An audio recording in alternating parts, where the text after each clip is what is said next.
A new year, girls basketball, and drama's rendition of Alice. Good afternoon, Dutch Fork. Today is Friday, January 10th, and your Silver Screen Report starts now.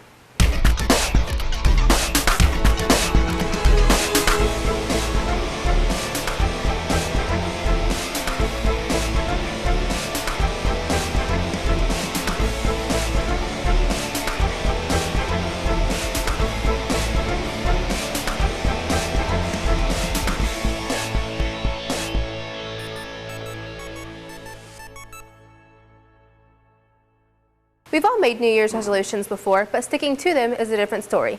Daniel Hudson sets the goal. The cool air of January has always been the symbol of new beginnings, and this year is no exception, with people of all ages carrying on the tradition of New Year's resolutions. Everyone should make a New Year's resolution because you should make a plan to better yourself in your life. People have problems with the resolutions because they don't truly desire, they don't really have this obsession of getting what they really want. I think some people don't do New Year's resolutions because they just set goals for themselves all year long, and so they don't want to put too much pressure on one big thing for the year. Daunting failures of the past may prevent some people from reaching their goals.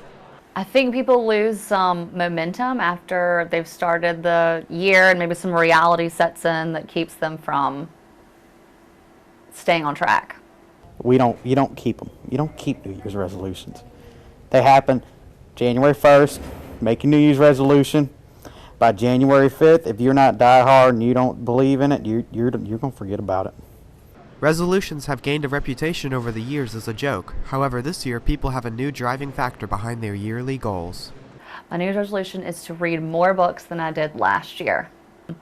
It's part of my job, and because I want to, I just want to read more, maybe watch a little less TV. My New Year's resolution this year is going to be different from last year, because last year I just said I'm going to be a better person, and that's basically what everyone says pretty much. And this year I have different goals. I plan to make good grades and stay focused in school instead of being playful like I usually do. Go out and not be slack with work, as in my job or even schoolwork. This has been Daniel Hudson for your Silver Screen Report. This week's Silver Fox profile, Lacey Jeter talks to Shelby Beasley, the leader of Alice. Shelby Beasley is a performing arts student at Dutch Fork. Shelby will be playing the lead role in the drama department's upcoming production, Alice. I'm in dance at school. I'm in Dance 4. I'm in Drama 5 here at school, and we're doing the show Alice Through a Cubist Class. And I'm the lead, I'm Alice, and that role has really become a part of me. I really, really enjoy that show. The cast is my family. I've known Shelby for a couple years. She's taken several of my dance classes, and now she's in Dance 4 as a senior. Shelby's peers describe her as a kind-hearted and creative person. I love that Shelby is incredibly creative, and she's creative in so many ways. She's creative in her writing, her schoolwork, her acting, and just the way she is. She's not afraid to be her own person, do her own thing, express her own thoughts, and that's one thing I really love about her. Everybody loves Shelby.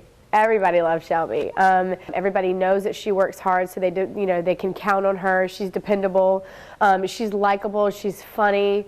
Everybody loves Shelby. Shelby's talent comes from the choices and experiences she's had in her high school career.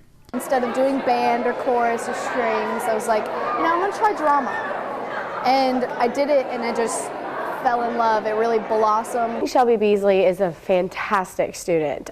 She's quite the sponge, so she's wanting as much as I have to give her. She's always looking for herself to get better, so giving her corrections and feedback and critiques is seen as a positive thing and not as a negative thing. This has been Lacey Jeter with your Silver Screen Report. The iPad insurance has been updated for more coverage. Haley Youngner gets the policy. District 5 is now offering an improved protection plan that covers additional incidents such as theft, loss, and water damage. The protection plan is $50, and it expires, I think, in the following September. So it's a really good deal for students and families. It also covers water damage and things like that weren't covered originally under the optional protection plan. I think it's really beneficial because even if you have to pay a little bit more money, in the long run, if something does happen, it's good to have it just in case. The mandatory case offers enhanced protection to the iPad and its screen. Most students don't question whether the case actually offers any protection. What we'll get is we'll get one like this one that's broken, and they will say that it was in the case, but if you look at this one closely and you go to take the cover off, you notice there's not even plastic there. And then when you take it off even further, you can tell that the iPad took more than one impact. So if the case was intact, the iPad probably would be intact. So we generally don't get a complaint that the case didn't protect it. What we get is damage because it's been out of the case. I lost my iPad in first block one time, and I had to find it on the iCloud thing. I got it the next day. Somebody actually had accidentally picked it up in my first block, and they gave it back to me the next day. Enforced by the Eye Care Center, this new policy has many benefits in regards to financial protection of your device. I think it's worth it to pay the $50. I mean, that'd be time to buy another iPad. I highly encourage them to get it in as quickly as possible. If you try to keep a device longer, it creates more damage to the device, and then you might be held more responsible for it. But just bring it to the Eye Care Center and let us take care of it right away. This has been Haley Youngner for your Silver Screen Report. The SAT word of the week is vestige, a noun meaning a mark or trace of something lost or vanished. The study tool Quizlet has been popular among students in preparing for upcoming assignments. Jamie Gilbert-Fitzpatrick logs on. Perks of using Quizlet include quick access and user-friendly flashcards. I feel as if it's easier because I won't have to worry about keeping up with my flashcards from past to future. One is it's right at your fingertips, so if a student's using his or her iPad regularly, you have it and can quiz yourself just in little pieces, 5 minutes, 10 minutes, whatever you have. Study cards are pretty cool because you can flip back and forth and have all the definitions and the words right there. You can use them as traditional flashcards. That's the most common way to do it.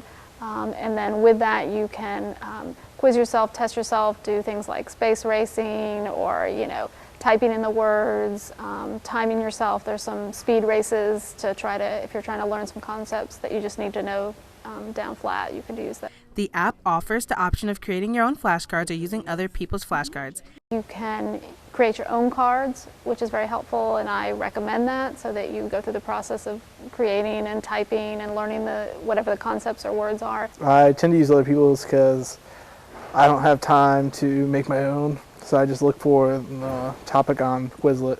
Different features on Quizlet, such as games, can be used as fun study tools. When I'm studying for a test, I sometimes use the scatter game to mix and match flashcards with its definition and word. It's a fun way and an easier way to help study for an upcoming quiz. I use Quizlet in my Spanish class a lot because we use it as a translator and a study tool to say it properly, and so we can get it right and study it over and over. This has been Jamie Gilbert-Fitzpatrick with your Silver Screen Report. For this week's Kids in the Hall, we asked students how technology is affecting the way we study.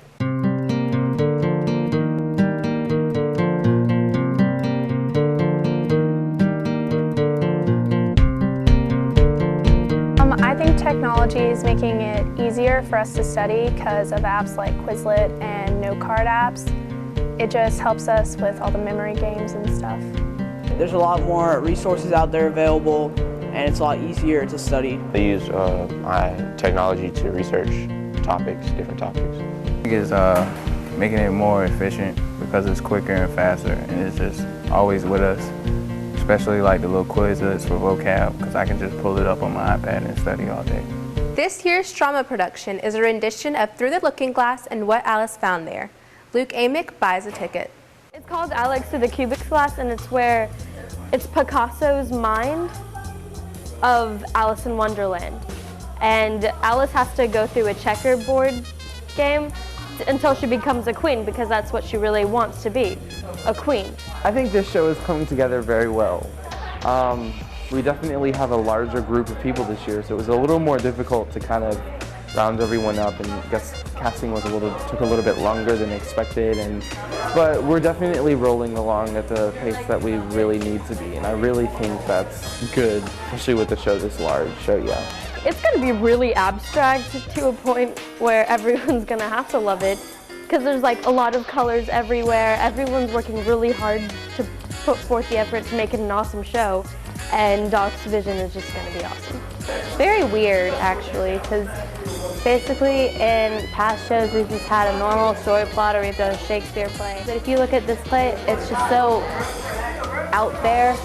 What I really like about it is its quirkiness and its weirdness, and it's just really out there, and that's what I really recommend about it. And it's got some of the same characters, but like Tweedledum and Tweedledee, you know, the March Hare, the Mad Hatter, the Dormouse, and it's got people like Humpty Dumpty, and even a ham.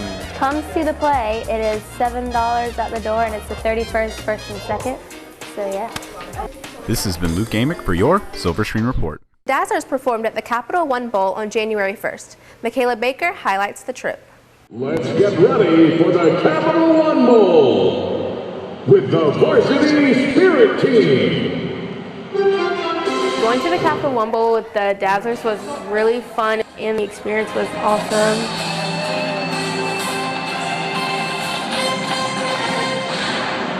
We learned the moves, we got there, did revisions and everything. We got to go to Disney and like do all the other Epcot, Magic Kingdom, Animal Kingdom, different places there. So we got to do a lot of more team bonding along with just performing on the field in front of the Gamecocks. I don't know if words could ever like put a title on that because we got team bonding, we got to visit Disney World, and we got to perform at a bowl game, which is amazing. So it's just a great experience overall. This has been Michaela Baker with your Silver Screen Report. Not only did the girls basketball team play rival Irmo Tuesday, they also honored one of their teammates at halftime. LJ Finney makes the basket. The girls basketball team fought hard until the end of their game against Irmo, but were ultimately defeated 45-39. Well, it was a close one, so you always, it's hard to win close ones. Some of our strengths were that we kept the score low. Last time we didn't keep the score low, so we know that we got to play defense and keep the scoring low in order to be successful. Strengths were that our shot selection was a little bit better. Our strengths of the game were our defense, which is always number one. We have to have the greatest defense, and if not, then, you know, it's going to be tough to get back on offense and run plays and stuff. At halftime, former player Atlanta Coach received the honor of having her jersey retired. It feels good because I've done a lot for this school. I've had a lot of help, but I feel like it's kind of deserved. But then again, I'm just blessed to have the talent that I've had, and I just really appreciate the fact that they decided to retire my jersey. So I'm really happy. I was very happy for her because, you know, like she's worked hard basically all I've known her, and, you know, she really deserves it. So I'm glad she got something. That was a thriller. I think it was well deserved, and it was exciting to do. That was the first retired jersey that I ever done with a high school player. The team plans to move on after their loss and continue to play their best. This season, you know, we plan to play the best that we can. Everybody give it their all every time we're on the floor. We plan on going back to state and winning. This has been LJ Finney for your Silver Screen Report. Do you have a talent you'd like us to showcase on Silver Screen? Scan the QR code outside room 252 and fill out a form. Semester exams begin next Tuesday, starting with 1A and 3A. You can access the exam schedule on the school's website. We would love for you to be a part of Dutch Fork's journalism programs, newspaper, yearbook, or Silver Screen. Get involved. Here's a glimpse into what we do. Hello, is it on? It's on. It's working? Go. Hello, and this is our generic high school, and this is our video presentation thing.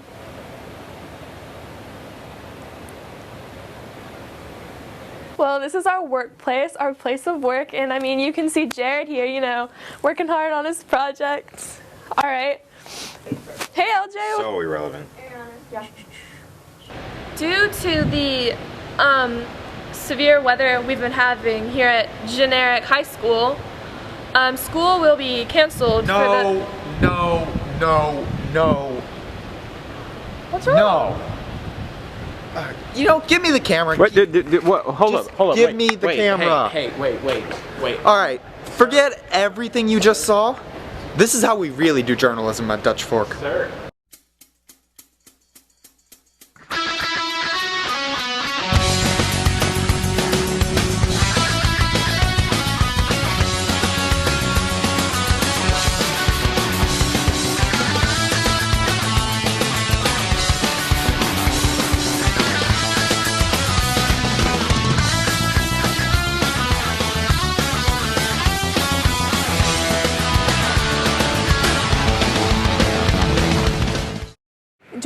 Silver Screen a newspaper this year, I was really nervous because I'm an introvert and I'm really shy, but getting to know everyone has been awesome because we're all just one big family and we help each other grow, not only as students, but as people.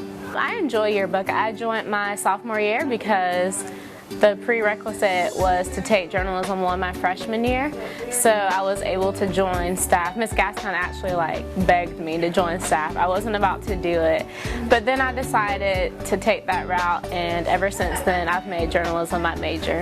In 4th and 5th grade, I read my lunch menu for my elementary school, and I knew that I wanted to do something involving news and stuff, so I figured I would try the broadcast team, and I really liked mass media, and I knew that was the prerequisite for Silver Screen. So being on the newspaper staff, you get a lot of different privileges that other students don't get.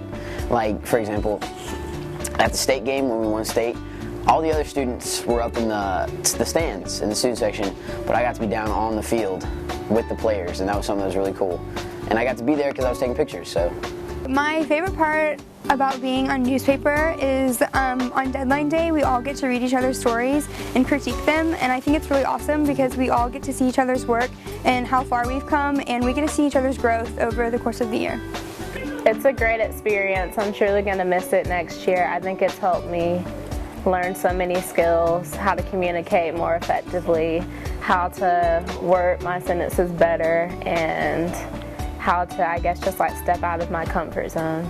Just so many memories made from this class. We just pick on each other constantly and make fun of what each other say. For me, it's my laugh. Apparently, it's the funniest thing in the world. Yeah, I'm not gonna do it, but you get the point. We just make fun of each other all the time, and we always bring it up, and it's just a fun environment to be in. I think my favorite part about being on a newspaper staff is just that we all kind of become family. We all work together as a team, and whether it's someone needs extra quotes or a picture, it's everyone can come together and help each other, not only working together as a team, but becoming a family. We're pretty cool, sometimes dysfunctional at times because it gets stressful, we have deadlines, but for the most part we try to help each other out the best we can and get stuff done in time. Honestly, just being with the people in newspapers, we're kind of I'd like to think we're a big family. We're really dysfunctional, but it's just one big happy family of people. My favorite part about Silver Screen is getting to work with everyone and seeing each other's strengths, and we only have a week to put the show together, and when we get it done, we get to watch the show all together and see each other's work and how far we've come. I would say that you should definitely join Silver Screen because it's a great opportunity to learn more about the school and get involved in the school, and it's just a fun class in general. I would say to go ahead and absolutely join newspaper. It's a lot of fun and you get a lot of experience between different aspects, whether it's writing or designing or even taking photos. It's a lot of fun. Take the class. It's a fun class. It's better than staying in one room for 90 minutes. Plus, when you start working and get used to the concept of the class, it gets easy.